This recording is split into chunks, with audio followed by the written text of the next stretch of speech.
Welcome, आदाब, सत श्री अकाल, राम राम, जय हिंद। स्वागत है सभी दोस्तों का अपने YouTube चैनल रोजगार इन उत्तराखंड में। तो क्या आप स्केलर की तैयारी कर रहे हैं? तो जी हाँ, बिल्कुल आप एकदम सही प्लेटफॉर्म में है, क्योंकि यहां आपको पढ़ाई जाएगी फिजिक्स, केमिस्ट्री और मैथ्स, यानी कि आपको भौतिक विज्ञान, रासायनिक विज्ञान और गणित के सारे कोर कॉन्सेप्ट बता दिए जाएंगे। करना कुछ नहीं है, हमारे चैनल में नए आए तो सब्सक्राइब कर ले और हमारे साथ तैयारी करें। तो दोस्तों बेसिकली आज की क्लास जो होने वाली है वो होने वाली है लाइट के ऊपर, क्योंकि चर्चा लाइट के ऊपर बहुत कम होती है। हम सीधे प्लेन मिरर, स्पेरिकल मिरर यानी कि समतल दर्पण, गोलाकार दर्पण की बात करते हैं, लेकिन आज हम लाइट पर थोड़ा सा लाइट डालेंगे, यानी कि प्रकाश पर थोड़ा सा प्रकाश डालेंगे। ठीक है, तो बेसिकली दोस्तों एक छोटी सी इंफॉर्मेशन मुझे और आपको देनी है, वो ये है कि बहुत ही जल्द हम लोग शुरू करने जा रहे हैं उत्तराखंड वन विकास निगम स्केलर का बैच, जो कि एक पेड बैच है, लेकिन इसमें कंप्लीट प्रिपरेशन कराई जाएगी आपकी फिजिक्स, केमिस्ट्री और मैथ्स की। जो कि दोस्तों मैंने कहा था, जैसे मेरा हमेशा आपसे वादा रहता है कि पूरे उत्तराखंड में सबसे कम और सबसे मिनिमम कॉस्ट पे एक इफेक्टिव बैच और क्वालिटी बैच लाके दूंगा। तो ये जो बैच आपको दिख रहा है दोस्तों, ये सिर्फ आपको 699 रुपीज में मिलेगा। ये कंप्लीट बैच होगा 699 में। इसमें आपको कुछ नहीं करना, सिर्फ 699 वन टाइम पे करना है, एंड इसकी वैलिडिटी है टिल एग्जाम, और उसके बाद करोगे भी क्या, है ना। तो आपका इससे मैं बता रहा हूं, आप एक बार पढ़ के देखिए, आपको मजा आ जाएगा। आपकी फिजिक्स, केमिस्ट्री और मैथ्स में जितनी भी दिक्कतें हैं वो दूर हो जाएंगी। करना कुछ नहीं है दोस्तों, सिर्फ 699 का ये बैच है। अब सर ये बैच कैसे लें, क्या लें? तो उसके लिए आपको कुछ नहीं करना, बैच लेना ही नहीं है। पहले आपको इन गिवन नंबर्स पे व्हाट्सएप कर दीजिए या नॉर्मल मुझे मैसेज कर दीजिए। उसके बाद आपकी जो भी क्वेरी है मैं अपने आप सॉल्व करूंगा, एंड उसके बाद आपको बताऊंगा कि इस बैच में होने क्या वाला और कैसी कहानी।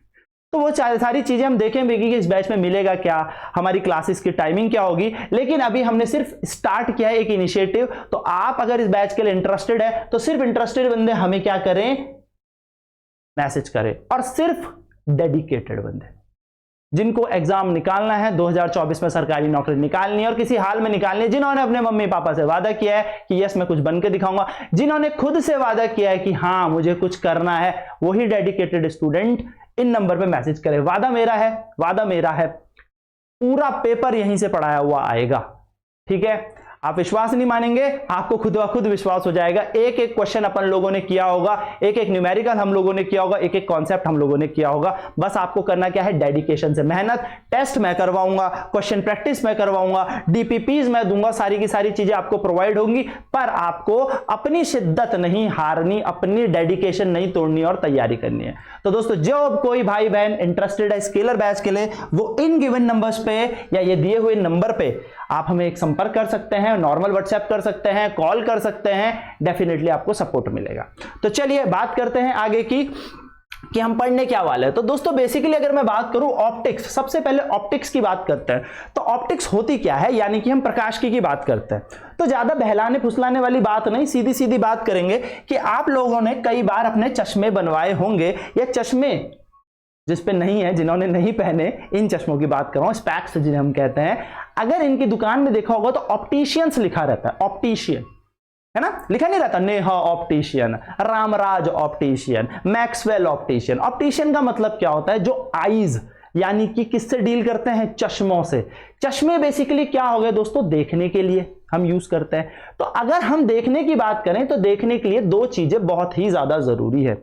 मेरी बात ध्यान से सुनना, किसी भी चीज को अगर आपको देखना है तो दो चीज बहुत ज्यादा जरूरी है।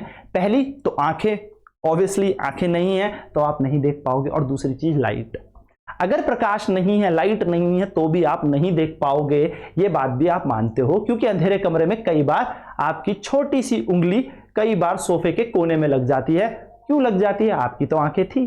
फिर क्या बोलते हैं सब, देख के चला कर, अबे अंधा है क्या। मतलब क्या होता है इसका, कि आंखें नहीं होंगी तो हमें नहीं दिखेगा, और आप बोलते नहीं मुझे अंधेरे में दिख नहीं रहा था, मैंने देखा नहीं। इसका मतलब अंधेरे में आप नहीं देख पाओगे। यानी कि जो चीज लाइट से रिलेटेड होगी, जहां पर भी लाइट की बात होगी, प्रकाश की बात होगी, उसको हम ऑप्टिक्स में पढ़ेंगे, यानी कि प्रकाशिकी में पढ़ेंगे। देखो आप लोगों ने बचपन में फिजिक्स पढ़ी होगी, बचपन में केमिस्ट्री पढ़ी होगी, तो केमिस्ट्री में भी आप लोगों ने अलग अलग तरीके की केमिस्ट्री पढ़ी होगी। इनऑर्गेनिक, अकार्बनिक रसायन विज्ञान, ऑर्गेनिक, कार्बनिक रसायन विज्ञान। उसी तरीके से हमारी फिजिक्स में भी चीजों को डिफाइन किया गया है अलग अलग तरीके से। जब हम लाइट की बात करेंगे, प्रकाश की बात करेंगे, तो वो हो जाएगी ऑप्टिक्स।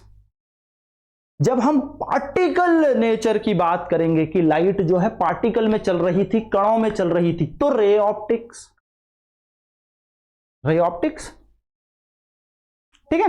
और जब हम बात करेंगे तरंगों वाली कि तरंग में चलती है, तो वेव ऑप्टिक्स, यानी कि तरंग प्रकाश की, कण प्रकाश की। तो ऑप्टिक्स कुछ नहीं होती दोस्तों, ऑप्टिक्स एक ब्रांच है फिजिक्स की, ब्रांच ऑफ फिजिक्स, यानी कि भौतिकी की वह शाखा है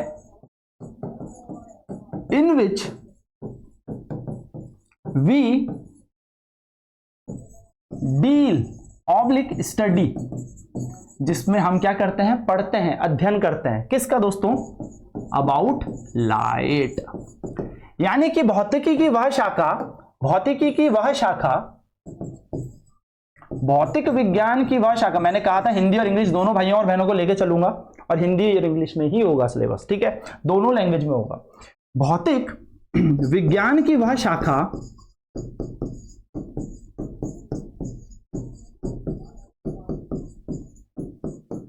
जिसमें प्रकाश का अध्ययन हो, यानी कि अपन लोग लाइट के बारे में पढ़ेंगे, ठीक है, प्रकाश का अध्ययन हो।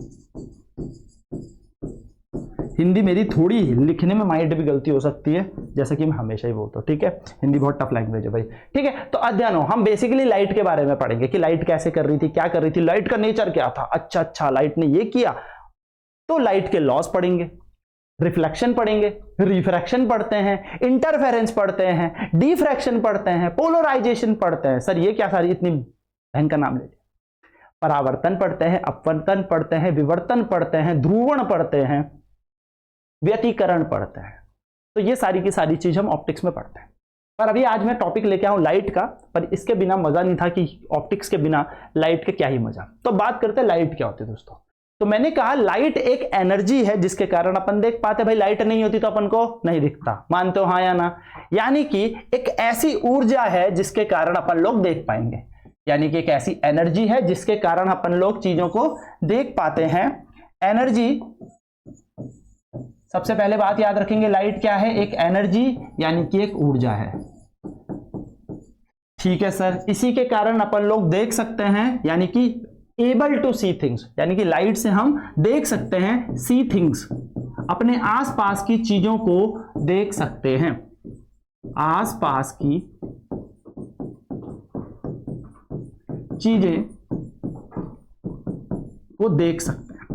या सिंपल भाषा में बोलूं दोस्तों तो इसी के बिना देखा ही नहीं जाएगा। अगर ये नहीं है तो नहीं देख पाओगे, है तो देख पाओगे, है ना? तो आसपास की चीजों को देख सकते हो।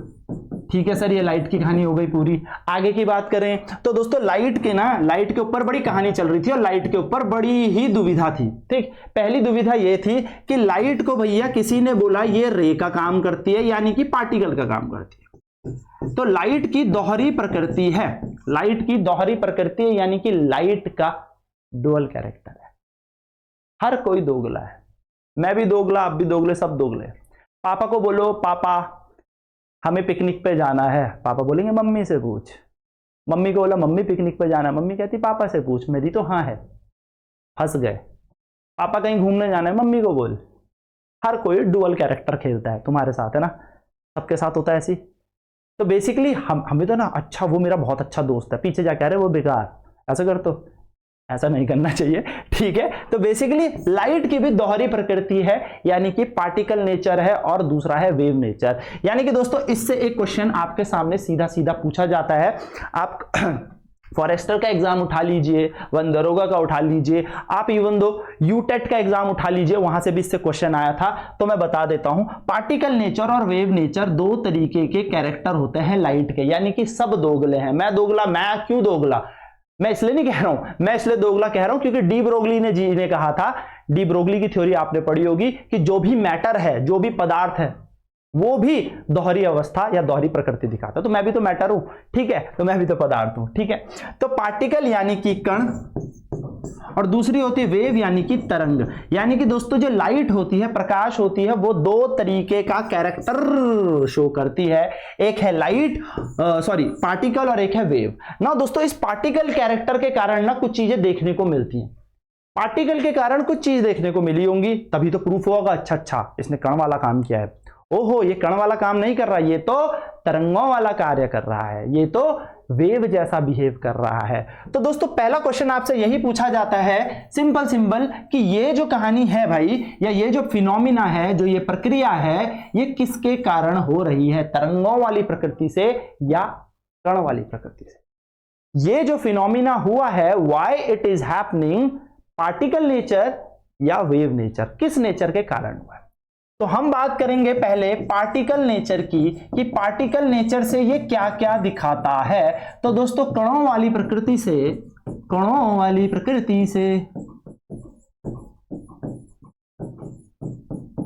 से जो प्रकाश है दोस्तों क्या क्या दिखाएगा, सुनेंगे ध्यान से और नोट करना चाहे तो लिख सकते हैं। सबसे पहले दिखाता है रिफ्लेक्शन ऑफ लाइट। सबसे पहले क्या दिखाएगा, रिफ्लेक्शन ऑफ लाइट, यानी कि प्रकाश का परावर्तन। दूसरा क्या दिखाएगा, रिफ्रैक्शन, यानी कि अपवर्तन। तीसरा क्या दिखाएगा, फोटो इलेक्ट्रिक इफेक्ट इत्यादि। मेन तो बेसिकली 3 चीजें पूछी गई थी, ये फोटो इलेक्ट्रिक इफेक्ट पेपर में आया हुआ है, ये 2 नहीं आए, ये वाला आया हुआ है कि फोटो इलेक्ट्रिक इफेक्ट, प्रकाश का वैद्युत प्रभाव लाइट के पार्टिकल नेचर से होता है या वेव नेचर या दोनों नेचर। तो याद में रखना है पार्टिकल नेचर, ये क्वेश्चन आया हुआ है दोस्तों, ठीक है। नहीं विश्वास तो जब किसी की टेस्ट सीरीज लोगे ना तो चमक जाएगा ये क्वेश्चन, टेंशन ना लो, ऐसे भाई पे विश्वास नहीं आएगा तो तब आएगा, ठीक है। तो रिफ्लेक्शन ऑफ लाइट, रिफ्रैक्शन या फोटो इलेक्ट्रिक इफेक्ट, यानी कि भैया जो प्रकाश की कणों वाली प्रकृति है उससे क्या क्या होता है, प्रकाश का परावर्तन होता है सर, परावर्तन में ऐसा पढ़ा दूंगा ना, परावर्तन में इतनी डिटेल में चले जाएंगे कि मजा आ जाएगा, दिल गार्डन हो जाएगा, जिससे कभी न्यूमेरिकल नहीं हो ना आंखें बंद करके न्यूमेरिकल कर देगा, ठीक है। अपवर्तन, ठीक है। और तीसरी चीज प्रकाश का वैद्युत प्रभाव, प्रकाश का वैद्युत प्रभाव। ये 3 चीजें देखने को मिलेंगी हमें पार्टिकल नेचर ऑफ लाइट, यानी कि कणों वाली प्रकृति से। अच्छा सर ठीक है, ये बात समझ में आती है, ठीक है। जल्दी जल्दी से इसके स्क्रीनशॉट खींच के नोट कर लेना, ठीक है। अब बढ़ते हैं आगे, सर वेव नेचर से क्या दिखता होगा, वेव नेचर से क्या दिखता है। तो वेव नेचर की बात करते हैं। वेव नेचर यानी कि तरंगों वाली प्रकृति से, तरंगों वाली प्रकृति से क्या दिखता है। तो तरंगों वाली प्रकृति से सबसे पहले दिखेगा दोस्तों इंटरफेरेंस, यानी कि व्यतिकरण, व्यति हिंदी में लिखता हूं यार ना, मतलब लिख तो मैं हिंदी में रहा हूं, शायद मैं गलत लिख रहा हूं तो इसको सही कर लेना, ठीक है। व्यतिकरण। दूसरा होगा दोस्तों डिफ्रैक्शन, यानी कि विवर्तन। तीसरा होगा दोस्तों पोलराइजेशन, यानी कि ध्रुवण। याद रखेंगे ये 3 चीजें इसमें देखने को मिलेंगी, वो 3 चीजें उससे देखने को मिलेंगी। नोट कर लो, स्क्रीनशॉट ले लो, जो करना है कर लो। ये है छोटी सी कहानी। तो वेव नेचर, पार्टिकल नेचर की बात अपने की। अब कुछ महत्वपूर्ण बिंदु पे बात करते हैं, क्योंकि इससे सीधा क्वेश्चन आता है, सीधा क्वेश्चन चटक, 4 ऑप्शन आपके सामने होंगे। सबसे पहला बिंदु क्या कह रहा है, इंपॉर्टेंट पॉइंट्स की हम बात कर रहे हैं। तो सबसे पहला बिंदु कहता है light travel in straight line, यानी कि रेक्टिलिनियर प्रोपोगेशन ऑफ लाइट की बात हो रही है। दोस्तों जो प्रकाश चलता है ना वो हमेशा सीधी रेखा पे चलता है, ट्र सर ट्र चलता है, इसीलिए हम छाता ओढ़ते हैं, तो छाते से धूप की रोशनी रोकी जा सकती है। अगर ये सीधी रेखा में नहीं चलता तो छाता ताड़ते ही धूप ऐसा आ जाती, पर जो प्रकाश है वो कैसे चलेगा, सीधी रेखा पे चलता है। दोस्तों आपसे क्वेश्चन नहीं पूछेगा, आप बोलोगे सर रेक्टिलिनियर प्रोपोगेशन से क्या क्वेश्चन आएगा, सुनना। शैडो, जो हमारी परछाई बनती है वो इसी प्रक्रिया के कारण बनती है, यानी कि परछाई का सिद्धांत है रेक्टिलिनियर प्रोपोगेशन ऑफ लाइट। परछाई, शैडो फॉर्मेशन जो होती है, परछाई जो आपकी बनती है दोस्तों, परछाई इसी से बनती है। लाइट आएगी, किसी वस्तु पे पड़ेगी, यहां पर दीवार होगी या कोई ऑब्जेक्ट होगा जहां पर इसकी परछाई बनेगी। तो परछाई किस कारण बनती है दोस्तों, परछाई का बनने का मुख्य रोल होता है हमारे प्रकाश की सीधे प्रसार का, और आप कह सकते हो शैडो फॉर्मेशन, परछाई बनने के पीछे का सिद्धांत होता है this one, rectilinear propagation of light. तो आपसे पूछा जाएगा shadow is formed due to, option number पहला reflection of light, refraction of light, rectilinear propagation of light. तो आपको पता होना चाहिए रेक्टिलिनियर प्रोपोगेशन यानी कि प्रकाश सीधी रेखा में चलता है जिसके कारण परछाई बनती है। खत्म कर, क्वेश्चन आपके हाथ में। Next, light does not require material medium for its propagation. प्रकाश को एक जगह से दूसरी जगह जाना है तो माध्यम की आवश्यकता नहीं होती। माध्यम तीन तरीके के होते हैं दोस्तों, सॉलिड, लिक्विड और गैस। ठोस, तरल या गैस, तीन तरीके के माध्यम होंगे। तो ना तो प्रकाश को सॉलिड की नीड है, ना लिक्विड की नीड है, ना गैस की, यानी कि प्रकाश वैक्यूम में भी चलता है, बात याद रखेंगे। यानी कि निर्वात में भी प्रकाश चलता है, light travels in vacuum also, और हवा में भी चल रहा है, पानी में भी चल रहा है, नहीं भी होगा तो भी चलेगा, यानी कि इसको मीडियम की नीड नहीं होती। मीडियम से बात याद रखेंगे दोस्तों, मीडियम तीन प्रकार के होते हैं, एक होता है सॉलिड, एक होता है लिक्विड, एक होता है गैस यानी कि ठोस। भाई कांच की बात करूंगा तो ठोस है, पानी की बात करूंगा तो क्या मिलेगा, तरल, और गैस तो गैस ही होता है, गैस, हवा, एयर। तो इसको माध्यम की आवश्यकता नहीं है, नहीं होगा तो भी चल जाएगा। ध्वनि को होती है, ध्वनि को होती है, बात इसकी अभी और करेंगे। ये क्वेश्चन एग्जाम में बहुत बार पूछा गया है। The speed of light in vacuum is 3 × 10⁸ metre per second, यानी कि निर्वात या हवा में जो वायु का वेग है वो है 3 × 10⁸ मीटर पर सेकेंड। सर इतना ऐसा क्वेश्चन, ना ना ना ना, क्वेश्चन पता कैसे बदल दिया, जज्बात बदल दिए। क्वेश्चन दे दिया दोस्तों 300 मिलियन पर सेकेंड। क्वेश्चन था कि प्रकाश का वेग 300 मिलियन पर सेकेंड है, 300 मिलियन प्रति सेकेंड है।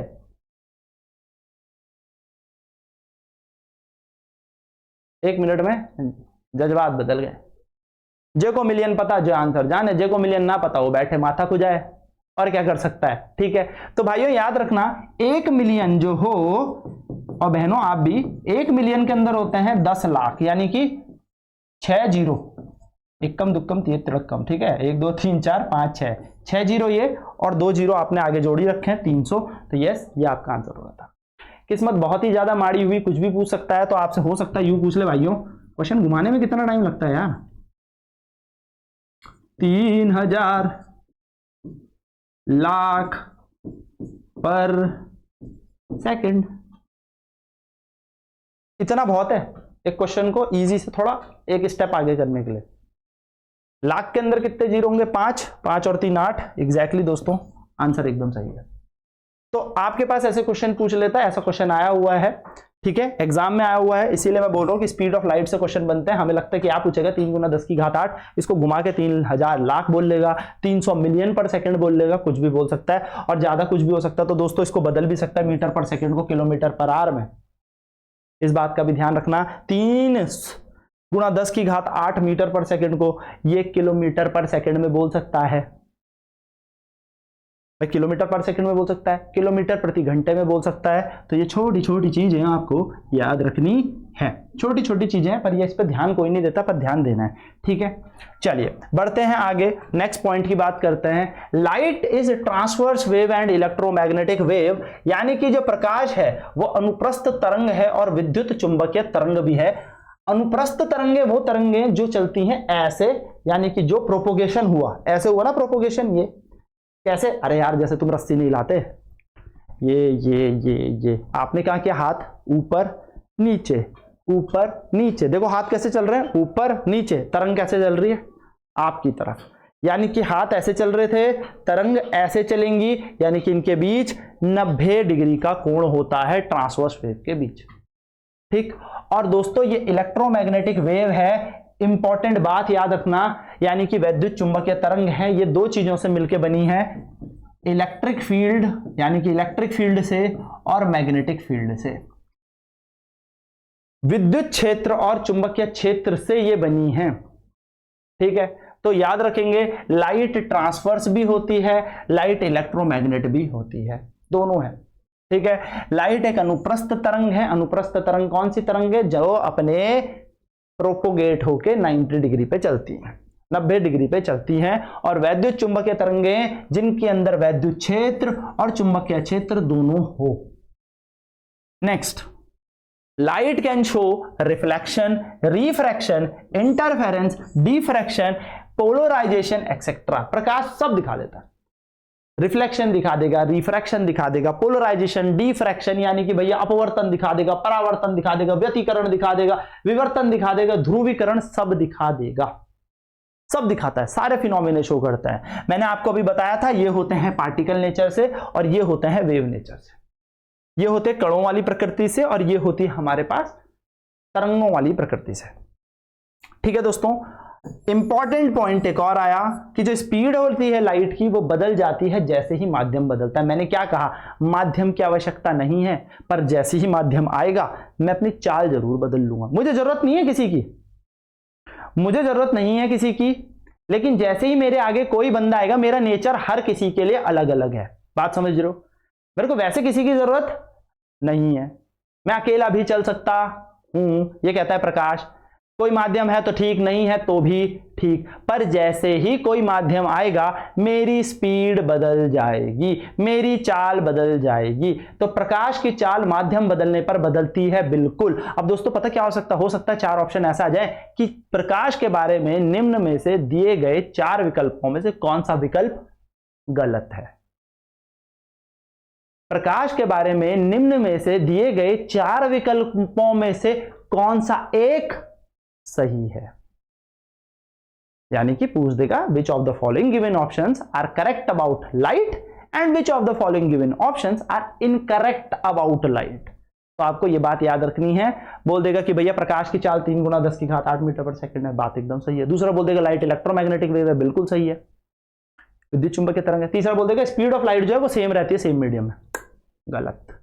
माध्यम बदलने पर प्रकाश की चाल बदल जाती है, बिल्कुल। कैसे बदल जाती है इसके बारे में भी बात करते हैं। तो दोस्तों माध्यम का मतलब मैंने बताया आपको सॉलिड, लिक्विड, गैस।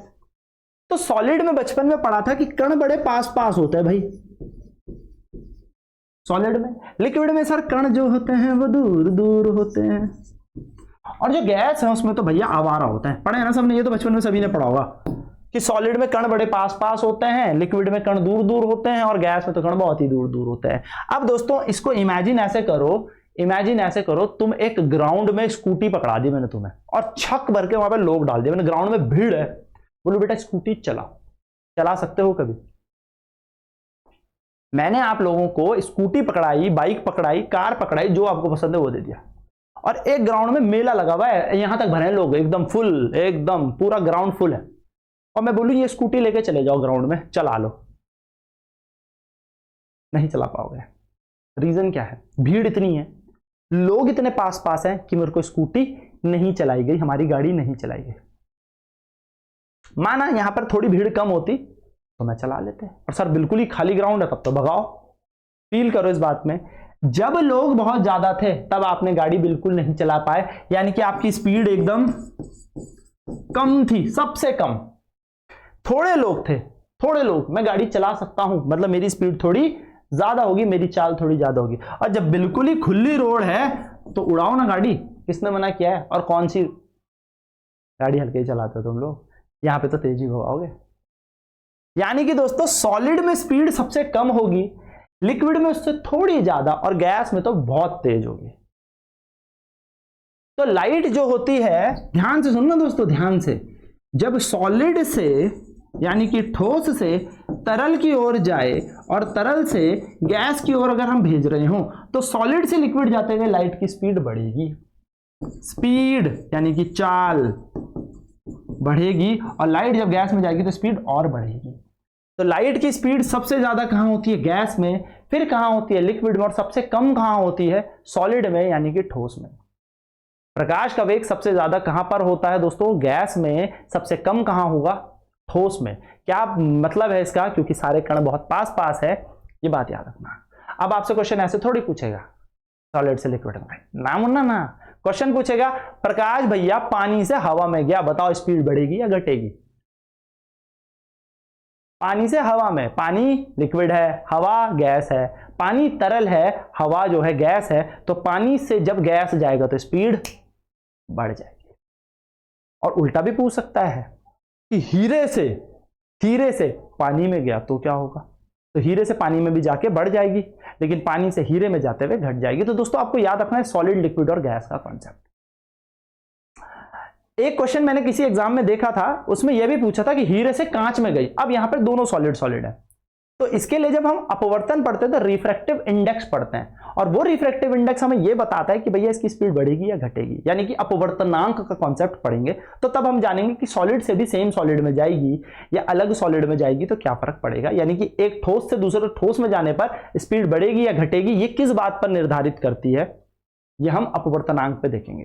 बट अभी आपको सिंपल सा याद रखना है, सॉलिड से लिक्विड जाएगी, लिक्विड से गैस जाएगी तो स्पीड बढ़ेगी बढ़ेगी बढ़ेगी, और गैस से लिक्विड, लिक्विड से सॉलिड आएगी तो स्पीड घटेगी घटेगी घटेगी।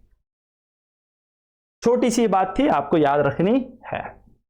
नेक्स्ट सबसे इंपॉर्टेंट पॉइंट यूटेट के पेपर में आया हुआ है, सीटेट के पेपर में आया हुआ। अब ये मतलब क्या है, फिजिक्स पढ़ाने का मतलब सिर्फ स्केलर नहीं है, PYQ का मतलब हर पेपर में, किस्मत थोड़ी पता कौन सा पेपर कहां कैसे कब चमक जाए, ठीक है। केवी में ये क्वेश्चन आया हुआ है, आप अब किसी एग्जाम की तैयारी करोगे तो उस क्वेश्चन में आया हुआ है, बहुत ही प्यारा ये क्वेश्चन है।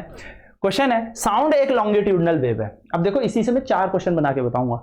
साउंड कैसी वेव है, लॉन्गिट्यूडनल वेव है, और इसको मटेरियल मीडियम चाहिए होता है। आप सभी ने पढ़ा होगा ध्वनि को भैया माध्यम की आवश्यकता होती है। अगर बीच में हमारे हवा नहीं है तो मैं बोल लूं आप तक आवाज नहीं पहुंचेगी, बीच में हमारे सॉलिड नहीं है, ठोस नहीं है, मैं बोल लूं आवाज आप तक नहीं पहुंचेगी, यानी कि भाई रेल है दूर कहीं पे, पटरी में कान लगाऊंगा तो जल्दी सुन लूंगा, हवा में कान में देर आएगी, सॉलिड में थोड़ा तेज चलती है स्पीड वाली कहानी, इसको साउंड में रखते हैं। कहानी क्या कहना चाह रहा हूं, कहना यह चाह रहा हूं कि साउंड को, ध्वनि को माध्यम की आवश्यकता है, लाइट को नहीं है। ध्वनि कैसी तरंग है, लॉन्गिट्यूडनल, यानी कि जो साउंड है लॉन्गिट्यूडनल है, यानी कि ध्वनि जो है अनुदैर्घ्य तरंग है, अनुदैर्घ्य तरंग। तो अनुदैर्घ्य तरंग होने के कारण दोस्तों इसको माध्यम की आवश्यकता नहीं है। तो अब आपसे क्वेश्चन ऐसे भी पूछ सकता है, साउंड को मटेरियल मीडियम चाहिए, आप बोलोगे हाँ चाहिए, लाइट को नहीं चाहिए, नहीं चाहिए, और क्वेश्चन ऐसा आ जाए लॉन्गिट्यूडनल वेव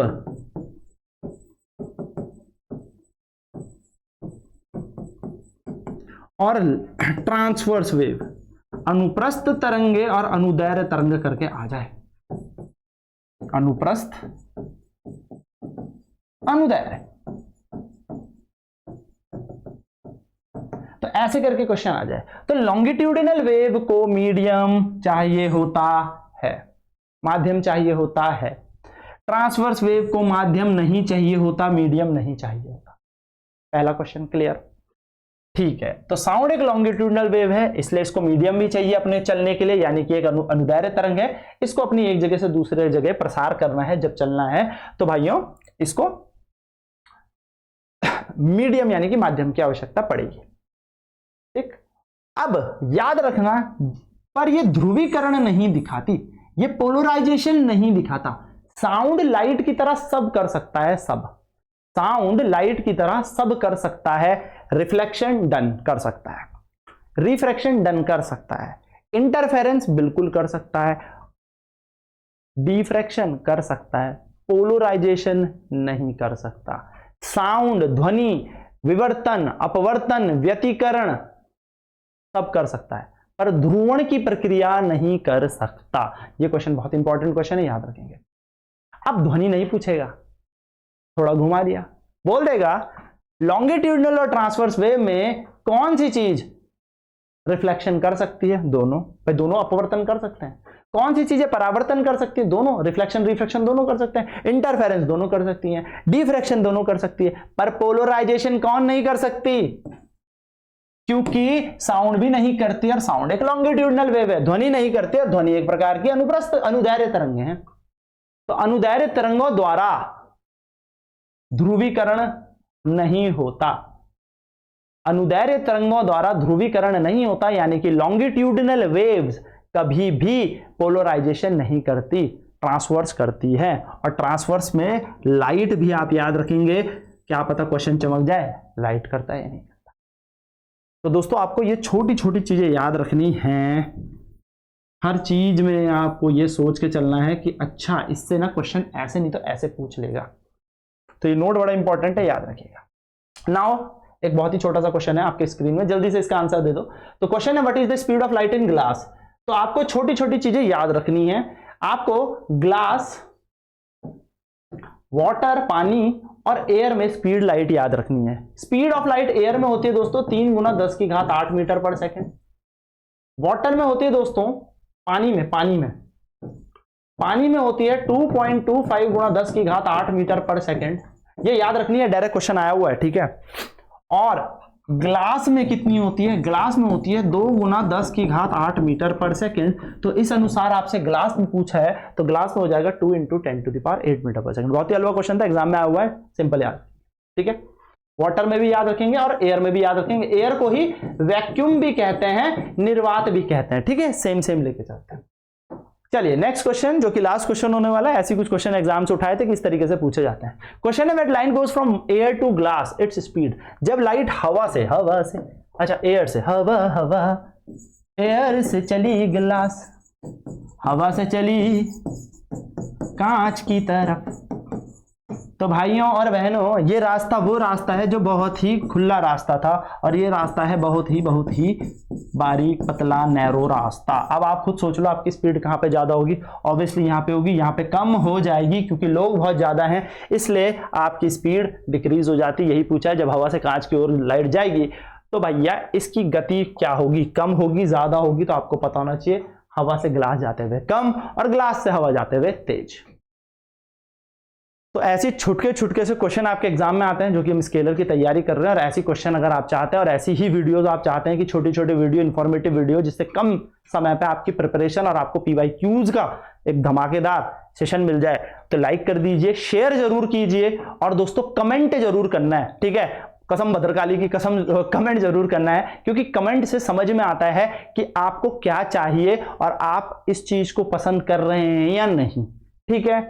जैसे कि दोस्तों मैंने फिर आपको बताया कि अपन लोग बहुत जल्द हम अपने चैनल रोजगार इन उत्तराखंड द्वारा उत्तराखंड वन विकास निगम स्केलर की तैयारी कराने जा रहे हैं, जिसका नाम है अर्जुन बैच। अर्जुन बैच बहुत जल्दी शुरू होने वाला है, जिसमें हिंदी इंग्लिश दोनों लैंग्वेज में क्लास होगी।